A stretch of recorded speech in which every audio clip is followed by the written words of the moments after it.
what are some of the other warning signs that somebody could look for when they're talking to a founder that you would spot intuitively, but So perhaps what was the warning signs, did you say? what would be some of the warning signs that you would spot intuitively because you've had that experience, but that somebody with less experience should be specifically looking for? So Okay. you Yep. already mentioned the lack of focus. What would be Okay. the other ones? Okay. There's two things I would say. If a person's a new entrepreneur in something new, get a mentor. Get somebody with a lot of experience and listen to them and have them there. Now, they're not necessarily always right, but I would suggest if you're going to invest in a company and not necessarily the person is young, but if they're new to the idea, make sure that before you put the money in, there's somebody sitting alongside them that does has experience in the area. Now, they don't necessarily be right or wrong, but that's always a good sign. The key we look for is, this is an expression, but every person I meet is a clean white sheet of paper.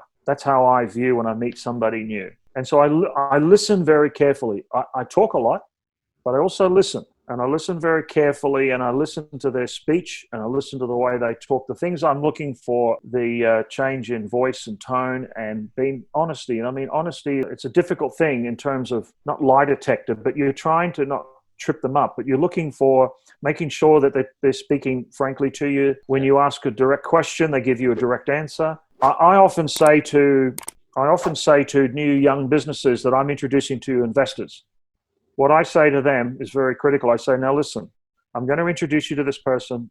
They've got money. They like your idea. They're very keen to meet you.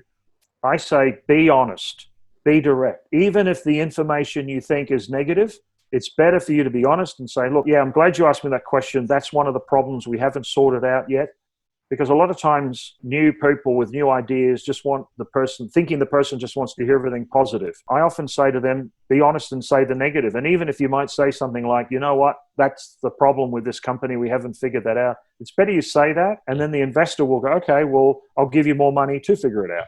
So it's real about honesty, being direct. And that's the thing I look for. And if I am dealing with somebody new and then I find out that what they told me was not the truth, I end it. I'm sorry, but now, unless it was a really genuinely honest mistake, I don't give them a second chance. That's my business philosophy in terms of it. So that's how I would advise potential investors. I think then that same also goes for if people are listening to this who are entrepreneurs, be direct, be honest. That's the best policy in the end. And I know entrepreneurs like to feel like they can do anything, but there's one thing that was said to me a long, long time ago. Focus on the things that you are exceptional at as an entrepreneur. If you're exceptional at whatever it is, and just focus on that area. And if you're bad on numbers or you're bad on strategy or you're bad on marketing, let somebody else do it.